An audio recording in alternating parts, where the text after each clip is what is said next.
পার্বতীপুরে প্রান্তিক পেশাজীবীদের soft skill প্রশিক্ষণের সমাপনী, চেক ও সনদ বিতরণ। আসসালামু আলাইকুম। এমকে টেলিভিশনের নিয়মিত সংবাদে আপনাদের স্বাগত জানাচ্ছি আমি ঋতু আক্তার।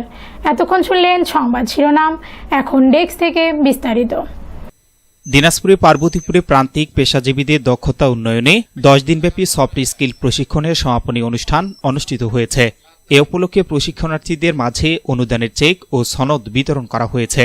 রবিবার সকালে উপজেলা পরিষদ সম্মেলন কক্ষে আয়োজিত অনুষ্ঠানে প্রান্তিক পেশাজীবী জনগোষ্ঠীর জীবনমান উন্নয়ন প্রকল্পের আওতায় প্রশিক্ষণ সফলভাবে সম্পন্ন করা 30 জন প্রশিক্ষণার্থীদের হাতে জনপ্রতি 18,000 টাকার চেক ও সনদ তুলে দেন দিনাজপুর 5 আসনের সংসদ সদস্য আলহাজ এজেডএম রেজানুল হক। এ সময় উপজেলা সমাজসেবা কর্মকর্তা তাপস রায় সহ সমাজসেবা কার্যালয়ের কর্মকর্তা, প্রশিক্ষক ও প্রশিক্ষণার্থীরা উপস্থিত ছিলেন।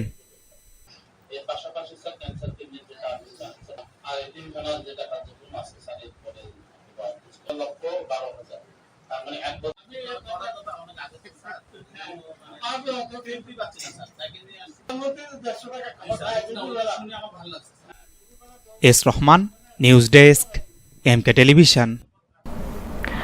পরবর্তী সংবাদ দেখার আমন্ত্রণ জানিয়ে শেষ করছি এমকে টেলিভিশনের সংবাদ। এতক্ষণ সাথে থাকার জন্য সবাইকে অনেক অনেক ধন্যবাদ।